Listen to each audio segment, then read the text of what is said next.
Thomas Soto est la cible d'une enquête dévoilée par Télérama ce mercredi 3 juillet. L'animateur de Télématin sur France 2 est pointé du doigt par d'anciens collaborateurs qui dénoncent son comportement autoritaire, ce dont il s'est défendu auprès de nos confrères. Thomas Soto est dans l'œil du cyclone pour son comportement en coulisses. L'animateur de Télématin sur France 2 est la cible d'une enquête diligentée par Télérama et dévoilée ce mercredi 3 juillet. Le journaliste y est dépeint comme un tyran qui fatiguerait ses équipes par son comportement, au point notamment d'avoir vu 8 programmateurs se succéder depuis son arrivée aux commandes de l'émission matinale. Les témoignages d'actuels et anciens membres de l'équipe sont accablants. Il y a de sa part de l'irrespect, des colères froides, il dénigre le travail, révèle Lundentereux. Je venais avec la boule au ventre. Jai songeait à changer de métier, ajoute un autre. Je n'ai jamais vu un animateur dont tout le monde avait aussi peur.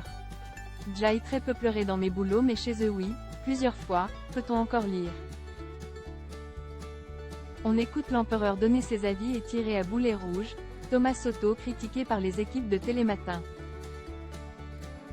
Ce que les équipes reprochent à Thomas Soto, ce sont notamment des changements de dernière minute, des annulations d'invités qui obligent les collaborateurs à trouver des solutions dans leurs Jones, mais aussi des humiliations lors des réunions d'équipe. Thomas, c'est la parole divine. Ils sont état ni ce accent aigu est devant lui, j'appelle ça le débrief des glingues. On écoute l'empereur donner ses avis et tirer à boulet rouge, il humilie, c'est dégradant, peut-on lire parmi les témoignages.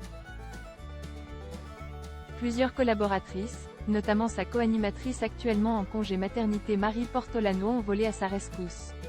C'est un homme fou de boulot et rigoureux. Sans lui, l'émission n'est pas la même. Quand il est là, il n'y a pas d'accro, témoigne la compagne de Grégoire Ludig. En revanche, sa précédente co-animatrice Julia Vignali ne s'est pas exprimée au cours de l'enquête. Thomas Soto se défend face aux nombreuses critiques. Thomas Soto s'est lui-même défendu dans les colonnes de Télérama, assurant avoir été blessé par les critiques. C'est beaucoup de pression, de fatigue, et peut-être chez certains un sentiment d'injustice, car personne ne démérite.